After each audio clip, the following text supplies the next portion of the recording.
Olá, eu sou Williams Glauber e começa agora o Pesquisa e Ação. Um programa que leva até você o conhecimento científico produzido nas universidades e outras instituições. Em nosso dia a dia, cada vez mais nos vemos dependentes das tecnologias, como celulares, iPods, computadores, que influenciam nosso comportamento.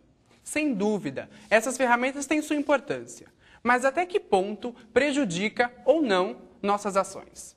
Para discutir esse assunto, eu vou conversar com Giovanni Pagliuzzi, mestrando em Comunicação e Semiótica. O projeto de pesquisa dele surgiu desse comando tão usado que é o Ctrl+C, Ctrl+V, o famoso copiar e colar. Ele analisa o progresso da civilização e mostra as novas maneiras de agir em ambientes tecnológicos. Oi, Giovanni, obrigado por ter aceitado o nosso convite. Para a gente começar essa nossa conversa, de onde surgiu o Ctrl+C, Ctrl+V? Na verdade, não foi nenhuma ideia, isso partiu de um incômodo profissional, né? Eu trabalhava numa empresa de clippings jornalístico e o foco da área seria praticamente fusão e corte de imagens e o trabalho de textos pré-moldados, né? Então,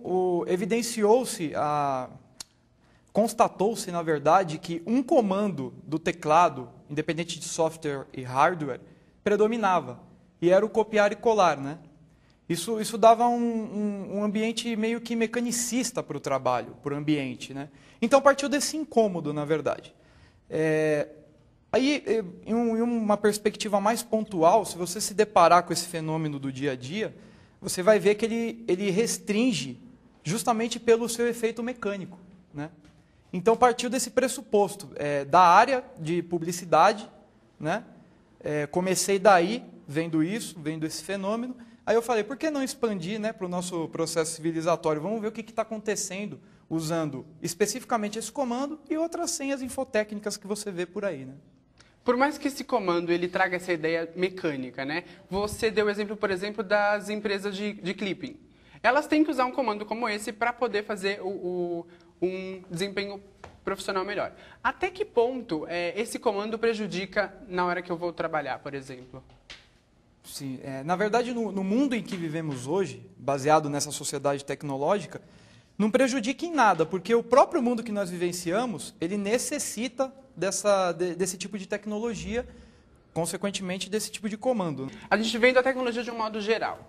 Na educação, por exemplo, como é que a tecnologia ela influencia nas escolas? Nós precisamos analisar esse aspecto com um pouco de cautela, porque se você colocar isso já do lado da formação social, por exemplo, de um adolescente ou de ensino fundamental, primeiro que tem uma questão política, que eu vejo como uma questão política utópica, porque você vê que todos os governantes, os políticos, eles querem colocar, digamos, equipar as nossas escolas com tecnologias. Só que eles não têm... Primeiro, que o nosso movimento político hoje é baseado, eu estou aqui, você está aqui, no palpável, na materialidade. Esse é um aspecto político tradicional muito secular, né? A questão da velocidade da tecnologia é uma coisa impalpável, ela é imaterial. Como é que você vai instalar uma coisa numa escola que é, em um sentido imaterial, veloz? A política não vai dar conta. Justamente porque, primeiro, o aspecto de equipamentos. Você vai equipar, por exemplo, uma sala de aula com 30 computadores de última geração. Essa última geração, caindo numa teoria da mais potência, daqui 3 meses vai aparecer um software ou um hardware melhor. Esse caminho a política não vai conseguir acompanhar. Esse é o caminho palpável que eu estou falando de equipamento. Isso ele já não vai conseguir acompanhar. Então, o planejamento tem que ser além da política que está sendo tratada hoje. Será que se eu capacitar os professores, por exemplo, ajudaria nessa coisa da velocidade que você acabou de falar? Veja bem, capacitar professor, vamos lá. Você já tem computadores em casa, correto? No ambiente de entretenimento e de lazer. Se você vai trabalhar um professor para instituir regras numa sala de aula com equipamento informático, não sei, pode dar certo, mas como o aluno ou o indivíduo que vai vir do entretenimento da casa dele para, por exemplo, numa quinta aula de ensino fundamental, adentrar numa sala informática, ele vai achar que é recreio, porque ele não tem a regra dentro da casa instituída. O ambiente familiar não dá isso. No máximo é o acesso limitado a determinados sites. Mas não, aquilo é visto como entretenimento. Então, o pensamento da criança que está sendo formada, ou do próprio adolescente, vai ser como uma coisa lúdica. O computador é uma coisa lúdica, ele não é uma coisa para começar um comportamento educacional. Isso já está instituído no nosso cotidiano. Mas você não quer dizer que ele atrapalha a educação. Ele é uma coisa lúdica, mas ele pode ajudar no processo educacional. Ele pode ajudar, mas com cautela. Por exemplo, planejar o modo de como a conduta do professor pode ser uma boa. Mas, mesmo assim, eu estou cauteloso em relação a isso. A gente está falando de educação, né? Por exemplo, quando eu estou lendo um texto, existe diferença se eu ler ele na tela do computador ou ler ele impresso? Sim, é uma diferença enorme, né? Na verdade, você pode ver, por exemplo, vamos dar um exemplo, né? Se você tá lendo numa enciclopédia, numa mesa, a enciclopédia está lá, o livro, a página, especificamente, ela tem um processo legaliforme. O que é legaliforme? Existem regras a serem seguidas.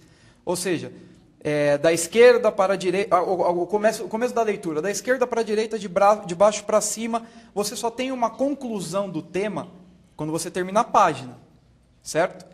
Então, a sucessão de palavras é uma sucessão de conceitos que vai levar a um determinado raciocínio crítico.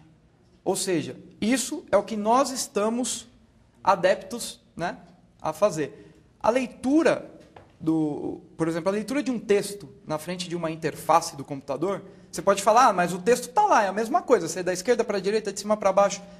Tudo bem, mas o canal de mensuração da mensagem já muda. Ali é uma interface, movida por superficialidades, entendeu? Então, é bem diferente. Você falou de superficialidade, né? A gente acaba ficando meio que dependente da tecnologia. No computador é só você arrastar o mouse e você tem contato com o texto. Já na enciclopédia não, você tem que estar virando as páginas. Como que a gente pode fugir? Existe uma maneira de fugir dessa condição de dependência das tecnologias? Dependência, isso é uma boa. Não há como fugir, porque isso já é um regime instituído no cotidiano. Já é uma organização total movida por tecnologias. É a mesma coisa a eletricidade. A partir do momento que ela apareceu, nunca mais você já está totalmente dependente. Um exemplo da eletricidade, entendeu? Então, uma diferença entre leitura reflexiva da enciclopédia e interface são a sua temporalidade.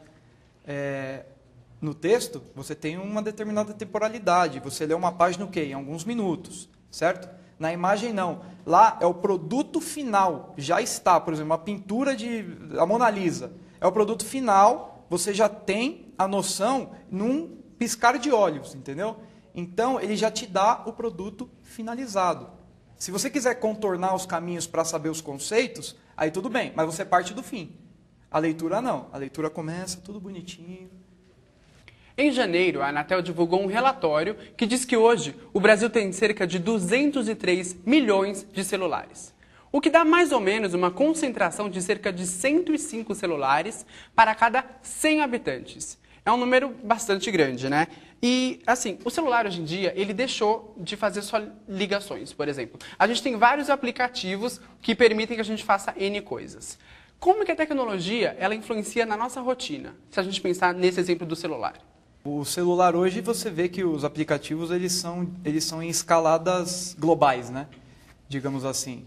E, por exemplo, um aplicativo da agenda do celular, você pode ver que você não vê o telefone do contato que você tem. Você vê o nome, aperta send e ele liga diretamente para a pessoa. Você não mais raciocina não, simplesmente você não tem mais a memória do número do telefone. Então, é acessível? O que você perde nesse caminho? Posso deixar uma resposta no ar, para o público pensar mesmo, né? Então, é isso. Você falou de raciocínio, né? A gente falou de tecnologia no trabalho, na escola e dessa interferência no nosso dia a dia. Você acha que com a tecnologia a gente acabou perdendo o senso de crítica das coisas, de reflexão? Olha, eu acredito que não se perde a reflexão, mas devido a uma pressão pantópica que vem de todos os lugares e lugar nenhum, é aí que você adere ao Facebook, por exemplo, a partir dessa pressão, você se vê, o seu capital cognitivo amortece, o seu nível de raciocínio amortece, justamente por esse tipo de pressão. Não que a reflexão caia, se oblitera ou diminui. Eu acabei de conversar com Giovanni Pagliuzzi. Ele é mestrando em Comunicação e Semiótica com o projeto de pesquisa O Estatuto Contemporâneo dos Códigos Informáticos. O Pesquisa e Ação vai para um rápido intervalo, mas continue com a gente. Voltamos daqui a pouco com mais informações e curiosidades sobre o mundo das pesquisas.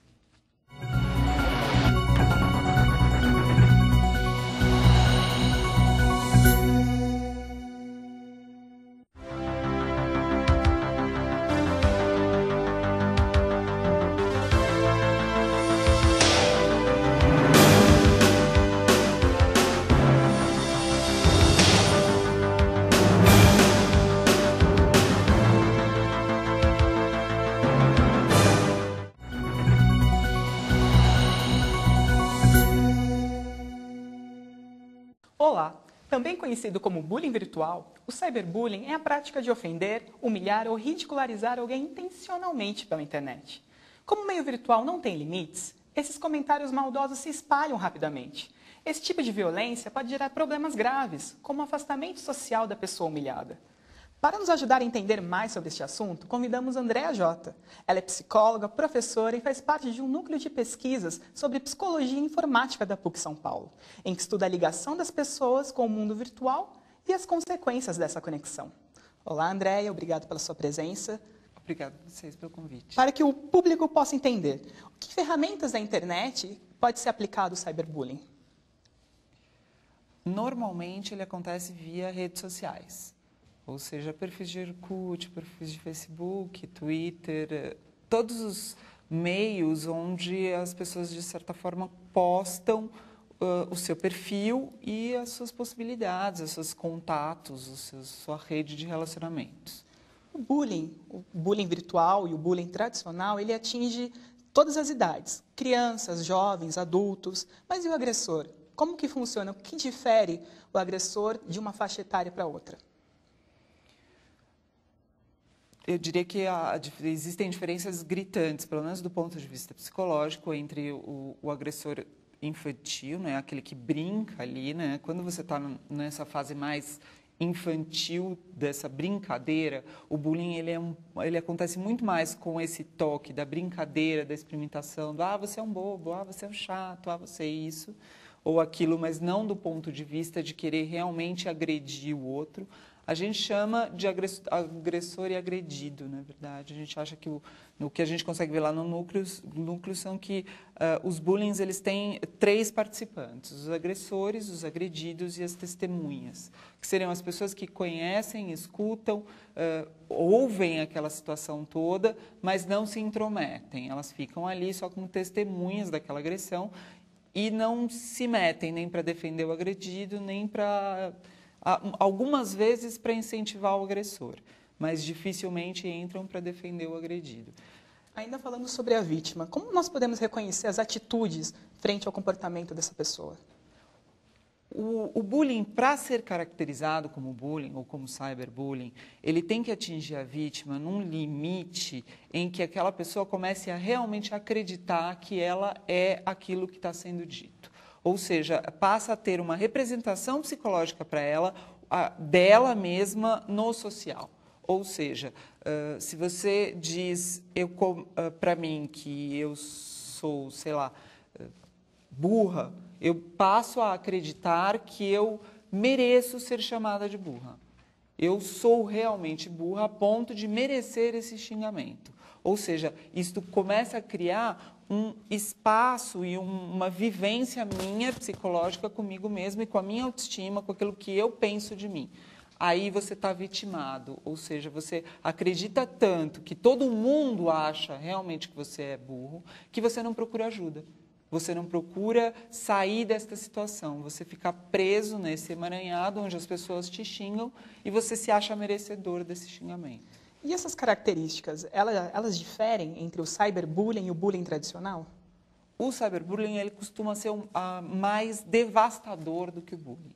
O bullying ele, presencial, ele normalmente acontece em só uma das suas redes sociais, ou só na escola, ou só na turma da rua, ou só na turma do clube. No caso do cyberbullying, por ele estar na rede de relacionamento e a maioria dos teus relacionamentos estarem lá também, aquele seu apelido pejorativo da escola passa para a turma do clube, para a turma da rua, para a turma da escola, do inglês, ele fica impermeado em todas as suas relações sociais, ou seja, fica mais difícil ainda de você pedir ajuda, porque se antes você era xingado na escola, mas você chegava em casa e você conseguia dizer, ai, nossa, eu estou chateada porque me xingaram na escola, no cyberbullying, como todas as suas redes conhecem aquele apelido e você se acha merecedor dele, é mais difícil de você pedir ajuda. Você perde matrizes de afeto ou matrizes de relacionamento que acabam dificultando ainda mais você sair disso. E como se identifica as consequências da pessoa que sofre o bullying? E é engraçado, todo mundo fala muito do agredido, mas do ponto de vista psicológico, o agressor ele é muito mais difícil de ser resgatado do que o agredido. O agressor, ele acaba montando, e aí a gente vai voltar para a tua primeira pergunta, que fala sobre as diferenças de faixa etária. O agressor, ele acaba montando uma visão de que ele é poderoso porque ele agride o outro. Quando ele cresce com esta sabedoria dele mesmo, ele passa a ser o chefe que xinga o subordinado, ele passa a ser o pai que xinga o filho, ele passa a ter como olhar para ele mesmo desta forma, ou seja, eu só sou querido e só sou respeitado porque ajo desta maneira. Então ele passa a agir dessa maneira a vida inteira e vai tendo prejuízos, óbvios, sociais, conforme o decorrer da própria vida. No caso do agredido, se ele consegue, de certa forma, pedir ajuda e como eu vou te dizer, se fortalecer em cima desse xingamento, a probabilidade dele chegar na vida adulta de uma forma mais real e mais sensata sobre ele mesmo e sobre as relações sociais dele, e é sempre um ganho, né? Ou seja, eu superei aquele apelido, ou seja, eu tive um ganho em cima daquilo que achavam que eu iria ser ou que eu era. Então, é o gordinho que emagrece, é o burro que estuda, é o sujinho que se lava e assim por diante. Então, você tem um ganho em cima disso e chega na idade adulta, às vezes, mais fortalecido do que o agressor, que foi se criando em cima de achar que ele era bom porque ele agredia os outros. Parece que nos Estados Unidos, os casos de bullying e cyberbullying são mais frequentes do que no Brasil. Essa impressão é verídica? É por conta da característica social deles. Lá, se você pensar na característica escolar, por exemplo, eles ficam o dia inteiro na escola, eles vão para a escola sozinhos, eles voltam da escola sozinhos. São realidades sociais que a gente não vive aqui no Brasil. Então, a cultura de uma nação, ela interfere nas consequências e nas atitudes de quem sofre o bullying. Sim. É característica daquela sociedade, da maneira como ela e dos valores que ela embute ali, né, por trás de todos esses comportamentos, a valorização ou a desvalorização dessas agressões ou dessa maneira de ser, né? Aqui do Brasil, os valentões, eles não necessariamente são vistos com tamanha grau, né, social que são vistos lá. Mas, em compensação, o brasileiro gosta muito mais da rede social do que o americano. Então, ele acaba fazendo com que o cyberbullying seja mais frequente, às vezes, até aqui do que lá. Lá, o bullying e o cyberbullying já fazem parte, então, dessa cultura. Eles são mais vistos, mais estudados. Aqui no Brasil, até por conta do bullying presencial não ser uma coisa muito frequente, ele acaba ficando relegado a um segundo plano e até o seu estudo, as suas pesquisas ficam mais devagar do que os exemplos americanos que a gente tem. O estudo realizado pela ONG de Defesa dos Direitos Humanos na internet, SaferNet, mostra que 16% dos jovens conectados à rede podem sofrer cyberbullying. E a pesquisa também revelou que 38% dos jovens entrevistados conhecem vítimas do bullying virtual. No Brasil, o caso da ex-estudante de turismo Geise Arruda foi uma demonstração como o bullying pode ser cruel. Só que no caso dela, o bullying começou pessoalmente e depois se espalhou pela internet. Por que o bullying virtual ele é considerado mais agressivo do que os demais? Por conta daquilo que a gente estava comentando, de que ele interfere em todos os seus relacionamentos. Então, o bullying virtual, ele está em todas as suas matrizes de afeto, em todas as suas matrizes sociais de afeto e de relacionamento.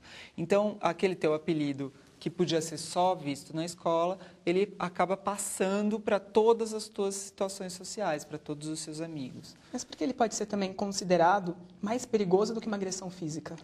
Nesse caso é por conta das marcas que ele deixa. Na verdade, se a gente começar a questionar, a maioria das pessoas aqui provavelmente lembra do apelido pejorativo que teve na adolescência. Quando isso acontece com frequência, diariamente, durante um grande espaço de tempo, a ponto de chegar, fazer com que aquela pessoa realmente acredite que ela é daquela maneira, isso deixa uma marca psicológica que tem que ser vista, que tem que ser cuidada, para que não se transforme mais tarde na real visão daquela pessoa sobre ela mesma. Porque muitas vezes o que acaba acontecendo é que o baixinho cresce, o gordinho emagrece, o magrinho engorda.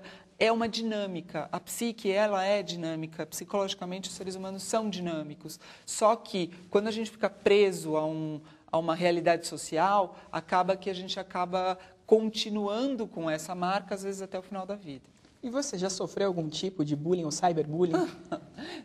Cyber não, mas não. Bullying, lógico, né? Uma adolescente de 1,76 m de altura, o apelido mínimo que eu tinha era de girafa, não tinha jeito. É uma coisa fica até, né, tipo, normal. Irreal, né?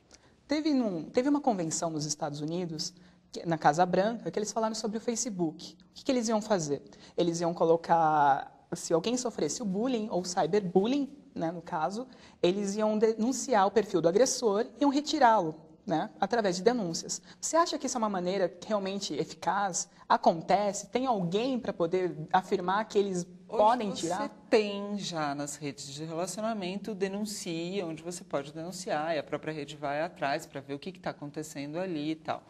O que acaba acontecendo é que se criam outros perfis.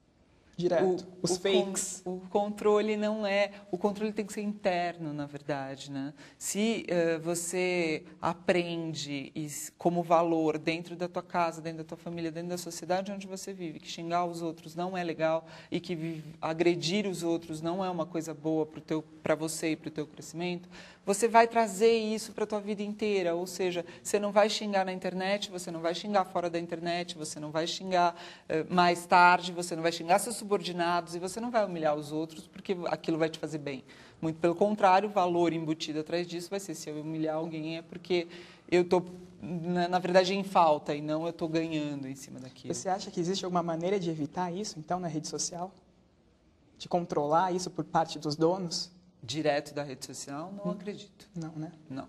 Não, porque isso é uma coisa que tem que vir do indivíduo que está por trás. A rede social ela é só uma ferramenta. A vontade de agredir o outro, a vontade de humilhar o outro, a vontade de ganhar com isso está por trás, está no ser humano que está fazendo aquilo. Ou seja, existem, óbvio, uma série de trabalhos de prevenção e eu acho que aí sim o que as redes sociais podem fazer é talvez diminuir um pouco a inocência das pessoas que xingam ainda em redes sociais ou em sites de relacionamento. Porque o que a gente consegue ver lá no núcleo ainda hoje é que, às vezes, o agressor não tem noção do mal que aquilo pode fazer. Ou seja, ele faz como uma brincadeira, de mau gosto, mas uma brincadeira, e, de repente, aquilo toma um caminho e toma um mundo que ele não sabia que ia tomar. Então, já aconteceram várias vezes no núcleo da gente ser chamado, e aí as pessoas falam assim, nossa, eu não sabia que isso ia acontecer, nossa, imagina, minha filha em casa é tão boazinha, como ela pode estar fazendo isso na internet. Acontece, ou seja, aquilo ganha um espaço muito maior do que às vezes o agressor imaginava. E o que as pessoas próximas de quem sofre o cyberbullying podem fazer para ajudá-la? a princípio, perceber se é uma criança ou um adolescente, está triste, está voltando de algum lugar meio cabisbaixo, você percebe que ele está com alguma coisa ali que não está bem vista ou bem dissolvida, talvez tentar entender ali, tentar ver o que está acontecendo. Algumas vezes, se aquilo já está de uma forma muito ampla, existe a necessidade de conversar, de levar para a escola, de levar para a autoridade local ali. E para encerrar, quais são as ferramentas ou os métodos que as pessoas devem utilizar para evitar esses problemas na internet, nas redes sociais? A princípio, você tem que ter noção de que cada vez que você posta alguma coisa na internet, quem está do outro lado vai receber aquilo, às vezes bem, às vezes mal. Então, quando você posta alguma coisa, você tem que estar, pelo menos, consciente de que, se você postar você com uma melancia na cabeça, alguém vai dizer, nossa, arte, a pessoa é artista, que lindo.